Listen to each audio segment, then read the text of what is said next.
प्रथमं शैलपुत्री च प्रथमं शैलपुत्री च द्वितीयं ब्रह्मचारिणी तृतीयं चन्द्रघण्टेति कुष्माण्डेति चतुर्थकम् पञ्चमं स्कन्दमातेति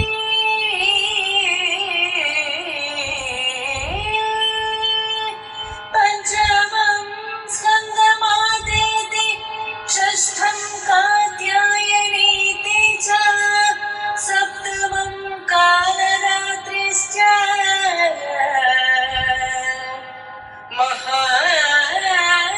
महागौरीति चाष्टमो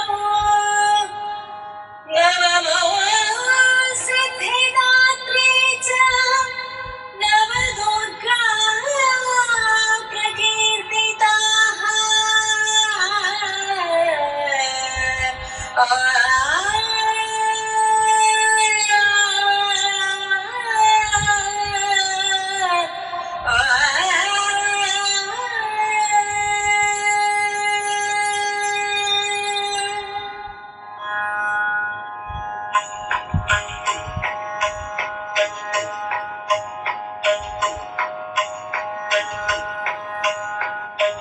नमस्ते शरण्ये शिवे सानुकम्पे नमस्ते शरण्ये शिवे सानुकम्पे नमस्ते जगद्व्यापिके विश्वरूपे नमस्ते जगद्व्यापिके विश्वरूपे नमस्ते जगद्वन्द्य पादारविन्दे नमस्ते जगद्वन्द्य पादारविन्दे नमस्ते जगत्तारिणि त्राहि दूरे नमस्ते जगत्तारिणि त्राहि दूरे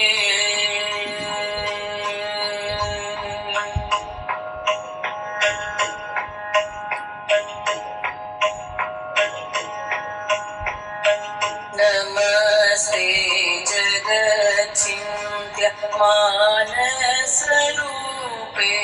नमस्ते जगच्चिन्त्य मानस्वरूपे नमस्ते महायोगिनी ज्ञानरूपे नमस्ते महायोगिनी ज्ञानरूपे नमस्ते सदानन्द नन्दस्वरूपे नमस्ते सदानन्द नन्दस्वरूपे नमस्ते जगत्तारिणि त्राहि दूरे नमस्ते जगत्तारिणि त्राहि दूरे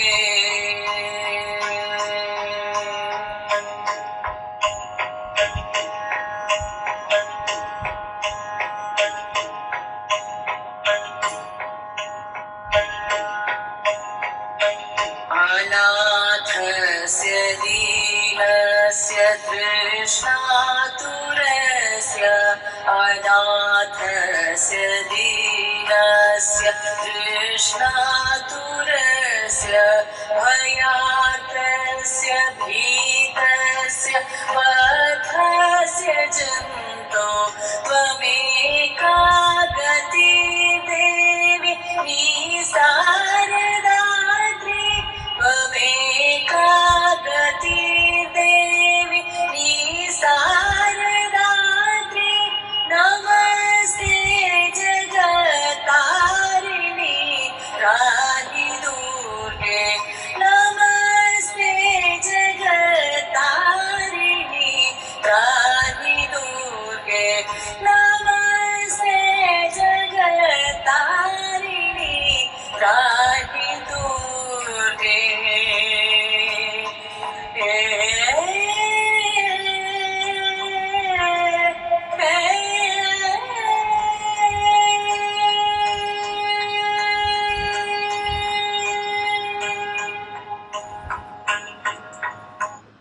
नमस्कार। नमस्कार। आप सभी का अपनी तरह के अनोखे और निराले इस नवरात्रि पर्व में स्वागत है। हम सभी इस नवरात्रि पर्व को आभासी माध्यम में, वर्चुअल मीडियम में मना रहे हैं, क्योंकि कोरोना की महामारी के कारण हमें इस वक्त अपने आप को थोड़ा सा बचा के रखना है, संयमित करके रखना है।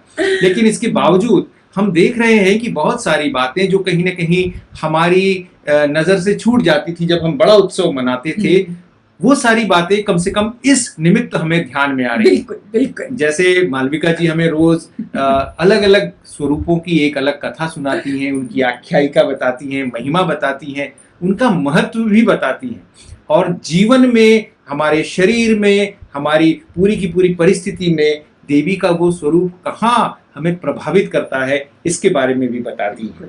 नहीं, आप भी कितनी जानकारी देते हैं भाई, कि बुनकरों के बारे में आपने बात की, कारीगरों के बारे में आपने बात की, मूर्तिकारों के बारे में आपने बात की। तो ये छोटी छोटी बातें हैं जो जीवन की सबको पता नहीं होता जी। नहीं, ये हमारी पेरीफेरी में जो लोग हैं। हाँ, और ये दरअसल पेरीफेरी में तो है ही, पूरे उत्सव को उत्सव बनाने के लिए इनका रोल, इनकी भूमिका बहुत महत्वपूर्ण होती है। बहुत बड़ी। आज हमारा 6वां दिन है, यानी षष्ठी। वैसे बंगाल में कल देवी माँ की स्थापना होती है और आज षष्ठी का पर्व मनाया जाता है। आज से दरअसल पूजा शुरू होती है। लेकिन आज का दिन जो देवी माँ का स्वरूप है वो है कात्यायनी देवी का। चंद्रहास्वज्ज्वलकरा शार्दूलवर वाहना कात्यायनी शुभम दध्या देवी दानव घातिनी। ये कात्यायनी देवी की महिमा है और इनके बारे में बहुत सारी बातें, बहुत सारी कथाएं हैं, बहुत सारी आख्यायिकाएं हैं, उनकी महिमा अपरंपार है। मालविका जी से सुनते हैं देवी कात्यायनी की कथा। कात्यायनी देवी यानी सबसे सुंदर, सबसे सौम्य, सबसे मनोहारी देवी कात्यायनी। तो चलिए उनकी कथा सुनते हैं। तो कथा की शुरुआत होती है उनके जन्म से। पहली चीज, उनका जन्म क्यों हुआ। अब जैसा कि मैं हर दिन आपको कथा में सुनाती हूँ कि देवी ने अवतार तभी लिया जब संकट में हमारे देवता आए, प्राणी आए, जो भी सब के ऊपर जब संकट आया तो उन्होंने आकर के हमको संकट से दूर किया। वैसे भी माँ ही तो संकटों से बचाती है हमेशा। कोई भी परिस्थिति, कहीं भी कठिनाई हो, कोई भी कष्ट हो, हम सीधे क्या करते हैं, माँ के पास जाते हैं कि माँ हमें बचाओ, और माँ हमें बचाती है। बिल्कुल। तो माँ की शरण में ही। तो अब सारे देवता गए विष्णु जी के पास और उनसे बोले कि ये असुरों ने इतना परेशान किए हुए हैं कि अब हमको आप कहीं कोई राह दिखाएं। तो अब विष्णु जी ने ब्रह्मा जी को बुलाया, महेश मतलब शिव जी को बुलाया, और तीनों ने मंत्रणा की। और बात करते करते वो इतने ज्यादा उत्तेजित हो गए, उनको मतलब वो बहुत नाराज कह सकती हूँ, और उनको बड़ा गुस्सा आने लगा। तो वो जो गुस्सा था वो तेज के रूप में उन तीनों के शरीर से निकला और उसने एक पुंज बना लिया। और ये पुंज जो था, ये कहाँ गया?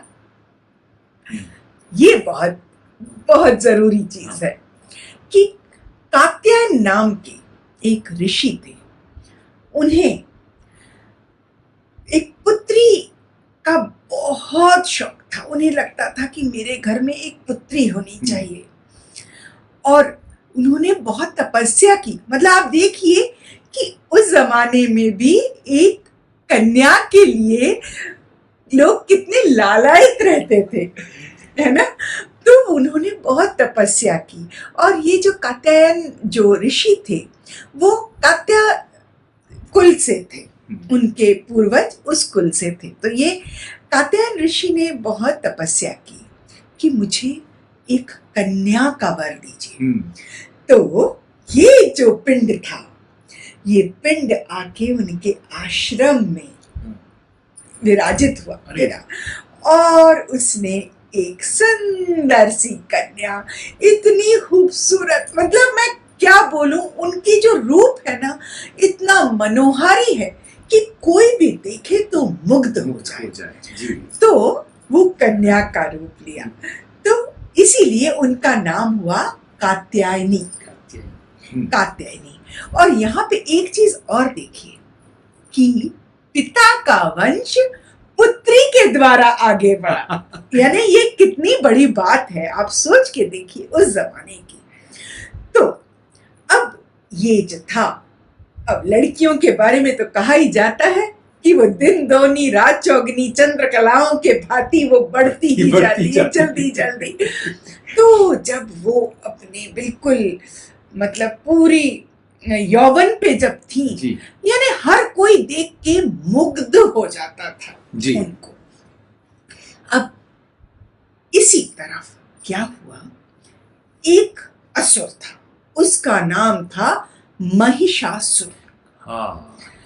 महिषासुर ने पूरे ब्रह्मांड में बिल्कुल मतलब तबाही मचा रखी थी, और ये महिषासुर की वजह से ही सब लोग गए थे। ब्रह्मा विष्णु महेश ने ये देवी को उत्पन्न किया, मतलब देवी की उत्पत्ति के पीछे भी महिषासुर के जो त्रास दे रहे थे, वो सबको जो कष्ट दे रहे थे, उसके हरण के लिए। हाँ, यानी उसके हरण के लिए उन्होंने सबने प्रार्थना की, और फिर देवी अवतरित हुई। हाँ। वो हुई कात्यायनी देवी जी। अब एक दिन कात्यायनी देवी अपने आश्रम के वहां बैठी हुई थी जी। और वहां से निकल रहे थे महिषासुर के 2 चेले। अच्छा। हाँ, उनका नाम था चंड और मुंड। हाँ। चंड मुंड ने जैसे ही देखा, बोले अरे वाह, ये तो कितनी अनुपम, मतलब ये बहुत ही सुंदर है ये स्त्री, और इनको तो हमारे महिषासुर की पत्नी होना चाहिए। तो ये दोनों गए महिषासुर के पास और महिषासुर से बोले, आपके लायक एक स्त्री दिखी है, कन्या, और उसको आप अगर वर लें तो मतलब आपके पास तो ये तीनों लोग हैं ही, वो हो जाएंगी तो क्या आनंद होगा। महिषासुर बोले, तुम लोग उनकी इतनी तारीफ कर रहे हो, इतनी मतलब बता रहे हो उसके रूप के बारे में, तो भाई किसी को भेजा जाए उनके पास। तो उन्होंने कहा किसको भेजे, तो उनने अपने एक और सेवक जिसका नाम था दुंदुभी। अच्छा। दुंदुभी मतलब उसकी जो आवाज थी वो नगाड़े की जैसी दुम दुम दुम दुम करके बोलता। तो दुंदुभी को बुलाया और उससे कहा कि दुंदुभी तुम जाओ और उस देवी को जाके हमारा प्रस्ताव दो। जी। तभी दुम दुम दुम दुम गए और उन्होंने देवी से कहा कि देवी, हमारे जो राजा हैं महिषासुर, वो इतने शक्तिशाली हैं कि उनकी शक्ति और आपका रूप अगर साथ आ जाए तो मतलब क्या आनंद हो जाएगा चारों ओर। देवी हंसी, बोली आपका प्रस्ताव तो बहुत अच्छा है और मैं मान भी सकती हूँ, पर मैंने एक व्रत लिया है। उसने कहा क्या व्रत लिया है?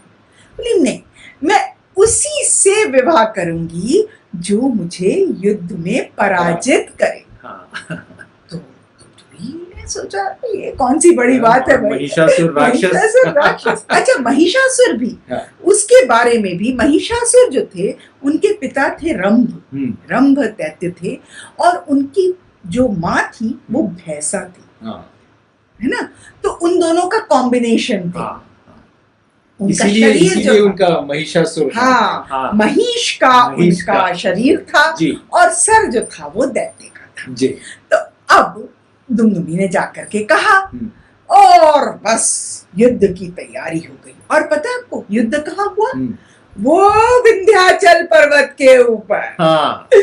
तो अब माँ भी गई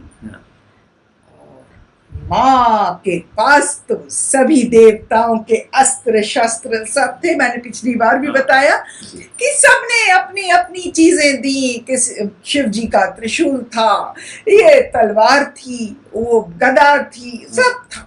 और जब माँ गई वहां और युद्ध होने लगा, पहले तो महिषासुर नहीं आए, यही सब की मतलब एकदम यहाँ तक कि दुमदुभी को भी मार डाला। चंडमुंड को मारने में बड़ी तकलीफ हुई। और एक और था रक्त बीज। रक्त बीज मतलब आज का हमारा कोरोना ही है। बिल्कुल। तो रक्त बीज वगैरह सबको उनको नष्ट करने में, समाप्त करने में थोड़ा समय लगा। और फिर आए महिषासुर। और महिषासुर को एक बहुत ही मतलब उसको एक ये था, मिला हुआ था दिव्य शक्ति कि वो अपना रूप बदल सकता है।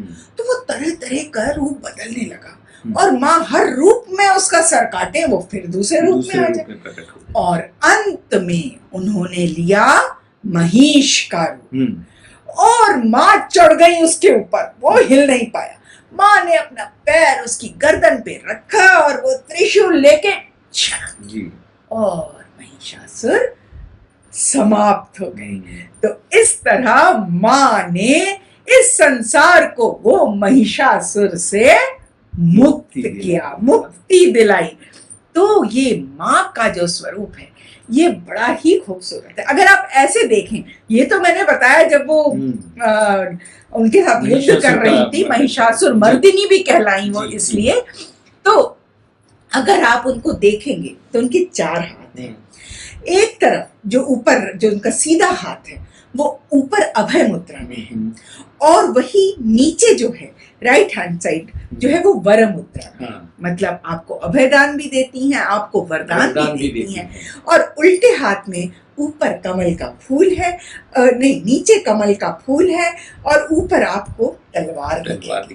तो तलवार है, कमल का फूल है, इधर एक अभय मुद्रा है और आपको दूसरा आपको ये देती है वर मुद्रा। इसीलिए इनको रोग, शोक और संताप और भय, इन चारों से मुक्ति देने वाली, रोग, शोक, संताप और भय की निवारणी है। और इसीलिए वो आपकी सारी मनोकामनाएं भी पूरी करती हैं। इसलिए देवी कात्यायनी का ये जो स्वरूप है ये बहुत ही अद्भुत, बहुत अनुपम स्वरूप है और इसकी अलग अपनी कथा है। एक और छोटी सी बात बताती हूँ जो कात्यायनी देवी से ही जुड़ी हुई है कि ब्रज में जो गोपियां थी वो कात्यायनी देवी की ही पूजा करती थी। क्यों पता है? भगवान कृष्ण जैसा पति मिले, भगवान कृष्ण जैसा पति तो इसीलिए ऐसा कहते हैं कि वो ब्रज मंडल की अधिष्ठात्री देवी। तो ब्रज से ध्यान आया नहीं, वही मैं आपको बताना चाह रही हूँ यहाँ कि यदि ऐसा माना जाता है कि किसी कन्या का यदि विवाह नहीं हो रहा है और वो माँ कात्यायनी की पूजा करे तो अवश्य साल भर के अंदर उनको वर मिल जाएगा, अपने मन पसंद वर मिल जाएगा। नहीं, जो ब्रज की बात आपने कही ना वृंदावन की, तो उसमें से मुझे संदर्भ याद आया कि वृंदावन में भूतेश्वर में एक मंदिर है कात्यायनी देवी। अरे वाह! और वो बहुत प्रसिद्ध मंदिर है, भूतेश्वर का मंदिर। और ऐसा कहा जाता है कि जो देवी माँ के जब 51 टुकड़े हुए थे, शरीर के अलग अलग अंश अलग अलग जगह पर गिरे थे, तो देवी माँ के जो बाल हैं वो इस स्थान पर गिरे।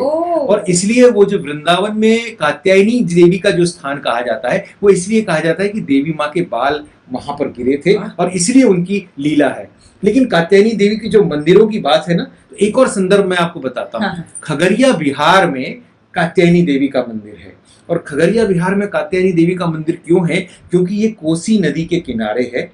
कोसी नदी यानी कौशिक नदी बदलती है अपना, जो अपना पार्ट बदलती है कोसी नदी, उस कोसी नदी के किनारे ही ऋषि कात्यायन ने तपस्या की थी। और कात्यायन ऋषि ने जब कोसी नदी के किनारे, जिसे आजकल कौशिक नदी, जिसे आजकल कोसी नदी कहा जाता है, वहां पर खगड़िया में कात्यायनी देवी का स्थान है। उनका बड़ा सुंदर मंदिर है, भव्य मंदिर है। और तीसरा कात्यायनी देवी का जो बड़ा मंदिर है वो तो हमारे दिल्ली के छतरपुर में है ही। छतरपुर में जो कात्यायनी देवी का मंदिर है वो तो अपने आप में उसकी क्या महिमा कहें, इतना अनुपम रूप वहां उस मंदिर का है और इतना सुंदर उस मंदिर का पूरा परिसर और प्रांगण और उसका जो वातावरण है, पता नहीं इस समय कोरोना के काल में भी वहां देवी माँ का तो उत्सव निश्चित तौर पर हो ही रहा होगा और भव्य ही हो रहा होगा। लेकिन अगर हम जब नवरात्रि का जो साधारण नॉर्मल है, अगर हम उसमें वहां जाएं तो हम देखते हैं कि कात्यायनी देवी की जो महिमा है, उनका स्वरूप है, उनका श्रृंगार है, वो सब कुछ जो है वो देखते ही बनता है। इतना अनुपम स्वरूप, इतना अनुपम श्रृंगार जो है। तो इसलिए जो कात्यायनी देवी के जो अलग अलग स्थानों पर मंदिर है, इसलिए थोड़ी सी जानकारी। एक और बात है, कानपुर के निकट एक और कात्यायनी देवी का मंदिर है। ऐसा कहा जाता है यमुना नदी के किनारे वो मंदिर है, वहां दस्यु भी जाकर पूजा करते थे। यानी जो दस्यु, अब तो खैर पता नहीं अब इतने डाकू है भी कि नहीं वहां बिहाड़ों में, लेकिन चूंकि ये यमुना और जो बेतवा का जो क्षेत्र है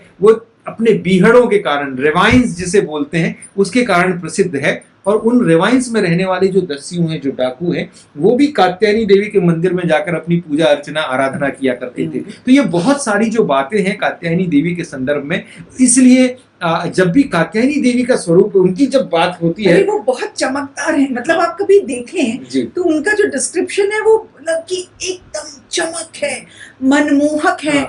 और मतलब मनमोहिनी कह सकते हैं उनको। और वो आपकी सारी मनोकामनाओं पूरी काम करने वाली देवी हैं। अभी आपने विवाह का उल्लेख किया है, निश्चित तौर पर मुझे लगता है लड़कियों को ही क्यों, लड़कों को भी अगर मन चाहिए तो वधू चाहिए तो उनको भी कात्यायनी देवी का स्मरण करना चाहिए। उन्हें भी निश्चित तौर पर अच्छी वधू की, देवी स्वरूप वधू की अपेक्षा रहती ही है। और अब तो जब हम लोग बात करते हैं तो लड़कियां इतनी अपने आप में, मातृशक्ति अपने आप में इतनी सक्षम है कि वो भी अपने वर का स्वयं चुनाव उस तरह से कर सकती हैं। लेकिन आज मालविका जी एक और बात बताइए कि हमने भी पीला पहना है, आपने भी पीला पहना है और हमने देवी माँ का श्रृंगार भी जो है, आप शायद देख रहे होंगे, हम रोज जहाँ पीछे थोड़ा श्रृंगार में थोड़ा बदल करते हैं। जिस रंग का परिधान हम लोग पहनते हैं उस रंग का ही हम थोड़ा सा श्रृंगार यहाँ करते हैं।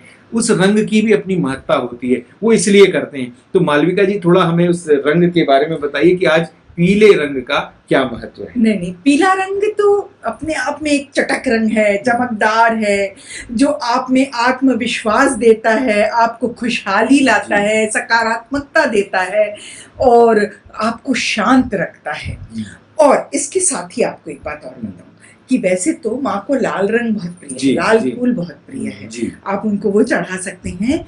और आपके जो चक्र हैं जी, उसमें माँ कहाँ विराजित होंगी जी, जो साधक हैं वो आज के दिन इस आज्ञा चक्र पर अपना ध्यान केंद्रित करते हैं और पूर्णतः शांति की ओर जाते हैं। ये बहुत ये इसलिए यहाँ इस संदर्भ का उल्लेख बहुत जरूरी है, क्योंकि देखिए आज्ञा चक्र से ही हमारी सारी जो मनोभाव है और सारे हाव भाव हैं, या सारा हमारा जो व्यवहार और वर्तन है, हमारा पूरा बिहेवियर, वो पूरा का पूरा आज्ञा चक्र से गवर्न होता है। और इसीलिए बार बार कहा जाता है मन शांत रखें। आपको मालूम होगा बहुत लोग यहाँ पर चंदन का तिलक लगाते हैं, और चंदन का तिलक लगाने के पीछे भी जो उद्देश्य है वो ये है कि हमारा आज्ञा चक्र, यहाँ पर हमारा मन शांत होना चाहिए। कई लोग कुमकुम लगाते हैं, सिंदूर लगाते हैं, ये सब चीजें यहाँ पर लगाने से उसका एक साइंटिफिक, उसका एक वैज्ञानिक कारण होता है। और एक वैज्ञानिक कारण अब आपने चूंकि बोला इसलिए बता रही हूँ कि ऐसा कहा जाता है कि जो हम लोग स्टिकर बिंदी लगाते हैं वो लगाने से ये आज्ञा चक्र अवरोध हो जाता है उसमें।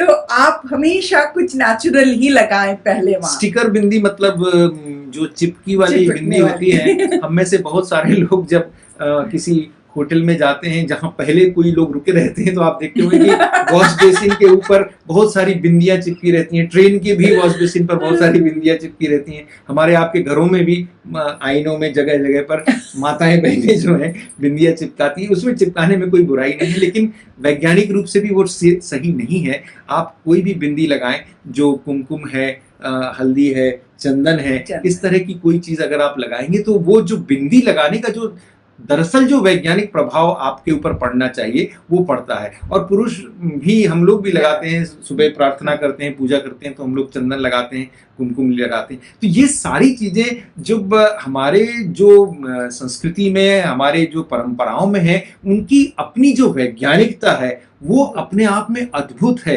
और दरअसल उस वैज्ञानिक पक्ष को जाने बगैर जब हम सीधे सीधे रिचुअल करने लगते हैं तो कई बार हम गोता खा जाते हैं। इसलिए ये आप में से बहुत लोगों को निस्संदेह ये सारी बातें मालूम होंगी, लेकिन हमें लगा कि ये भी संदर्भ आपको बता देना एक चाहिए। छोटा सा संदर्भ और मेरे को एकदम ध्यान आया जी कि जब हम देवी की और महिषासुर की बात करते जी हैं तो अगर हम एक अलग प्रोस्पेक्टिव में उसको देखें हम्म, तो देवी इज अलर्ट हम्म, और महिषासुर जो है वो लेजी। हम्म, तो जो भी लेजीनेस है, जो एक लेजर और ये सारा, वो उस दानव को डिपेक्ट हाँ, करता है, उसके दोस्तों को डिपेक्ट करता है कि जब आप निठल्ले रहते हैं तो आपके पास और निठल्लों की फौज लग जाती है। और देवी जो है वो चूंकि बहुत अलर्ट है, एकदम एकदम हर चीज के पीछे उनको, मतलब उनको पता है कि हाँ ये होना है। हम्म, तो ये दो क्वालिटीज हैं जिनके बीच में कि द्वंद्व होता है, ये उसको भी सिंबलाइज करता है।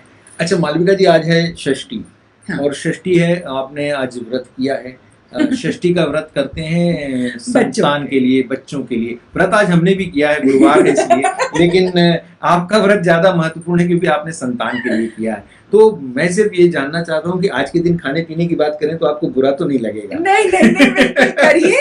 मैं आज तो व्रत तो खाने के लिए ही है। खाने के लिए है। मैं खाने पीने की बात आपके साथ इसलिए करना चाहता हूँ कि जो भोग है, कल से शुरू होगा भोग। जहाँ बंगाली पूजा होती है वहाँ भोग होता है, खिचड़ी होती है, चौचड़ी होती है, लाबड़ा होता है, चटनी होती है। पर इस बार शायद नहीं होगा। हाँ, लेकिन ये जो सारा है, आलू भाजा होता है, बैगन भाजा होता है। कुछ लोग जो थोड़ी ज्यादा अच्छी पूजा करते हैं वो पनीर, मटर पनीर वगैरह भी खिला देते हैं। कुछ लोग गुलाब जामुन और संदेश भी खिला देते हैं। नहीं, माँ को जो भोग लगता है जी। हमारे यहाँ बेसिकली उसमें होता है खिचड़ी, जी, लाबड़ा और चटनी चटनी और 5 भाजा, हाँ, 5 तरह का 5 तरह प्राइस, का अलग अलग हाँ, प्राइस रहता है और खीर रहती है। ये। और मैं आज सिर्फ एक बात बताना चाहता हूँ जो बड़ी मजेदार सी है। आजकल लोग चूंकि थर्मोकोल की प्लेट्स आ गई हैं, कागज की प्लेट आ गई, उसमें खप्पे भी बने रहते हैं बड़े सुंदर से। कुछ लोग जो थोड़े से ज्यादा संपन्न पूजा में जाते हैं उनको बाकायदा प्लेट और कटोरी, चम्मच, ग्लास सब मिल जाता है। लेकिन जो असली मजा है ना,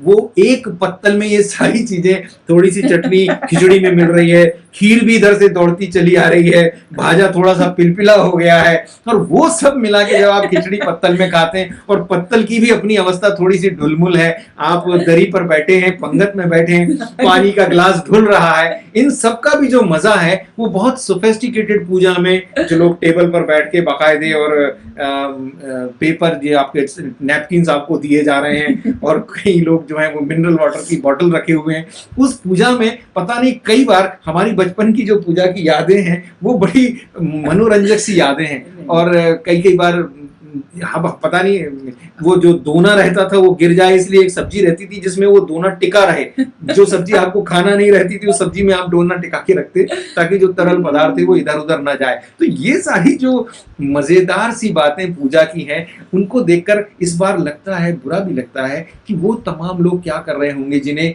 ये पूजा के दिनों में भोग बनाने का काम मिलता है। खासकर वो सारे महाराज जो रसोइये आजकल शेफ हैं, कुक हैं। और अभी मैं कई जगह विज्ञापन, कल ही परसों मेरे पास व्हाट्सएप पर किसी ने भेजा कि पूजा की थाली 250 रुपए में ये मीनू देंगे, 350 रुपए में ये मीनू देंगे, 450 रुपए में ये मीनू देंगे। ठीक है, अच्छा भी होगा, आ भी जाएगा घर पे। लेकिन वो सारे लोग क्या कर रहे होंगे जिन्होंने पूजा के समय में भोजन बनाने का काम करते हैं, वो सारे महाराज जो पूरे श्रम से भोग बनाने का काम करते हैं, कोई 1000, 2000, 5000, कितने सारे लोगों का भोग बनता है, भंडारा होता है। वो लोग तमाम मेहनत से पूरा वो भोग बनाते हैं, आस्था से बनाते हैं। और आपने देखा होगा कि पूरे समय आंच भट्टी के सामने रहकर पसीने से लथपथ होकर वो आपके लिए वो सारी सुस्वादु चीजें बनाते रहते हैं। तो एक बार जब पूजा के समय हम लोग कल जब कोई सुस्वादु व्यंजन खाएं तो कम से कम उन तमाम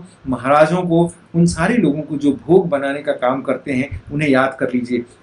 मुझे याद आता है हमारी जब नई नई शादी हुई थी, पहली बार मैं बंगाली पूजा में गया था और इन्होंने एक साहब थे जो भोग बना रहे थे, तो मैंने इनसे मालविका से पूछा इनका नाम क्या है, तो उन्होंने कहा वो भोग बैनर्जी हैं।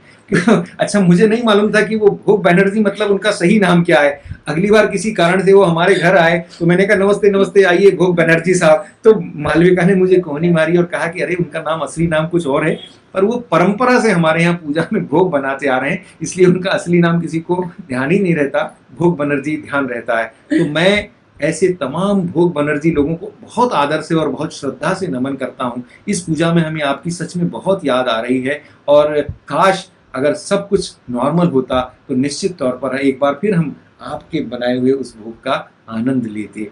अब हम अपने कार्यक्रम की आज की समाप्ति की ओर हैं। मालविका जी देवी की स्तुति करेंगी। या देवी सर्वभूतेषु मां कात्यायनी रूपेण संस्थिता, नमस्तस्यै नमस्तस्यै नमस्तस्यै नमो नमः। और अब हमेशा की तरह डॉक्टर गायत्री सत्यनारायण जी ने विशेष रूप से कात्यायनी देवी का ये मंत्र भेजा है, इससे हम हमारे कार्यक्रम को आज यहाँ पर समाप्त करेंगे। तब तक आप स्वस्थ रहिए और जैसे भी पूजा का आनंद ले सकते हैं, सारे प्रतिबंध और सारे अनुशासन को मानते हुए उस पूजा का आनंद लें और उत्सव मनाएं, इन्हीं शुभकामनाओं के साथ। चन्द्रहासोज्ज्वलकरा शार्दूलवरवाहना कात्यायनी शुभं दद्यात् देवी दानवघातिनी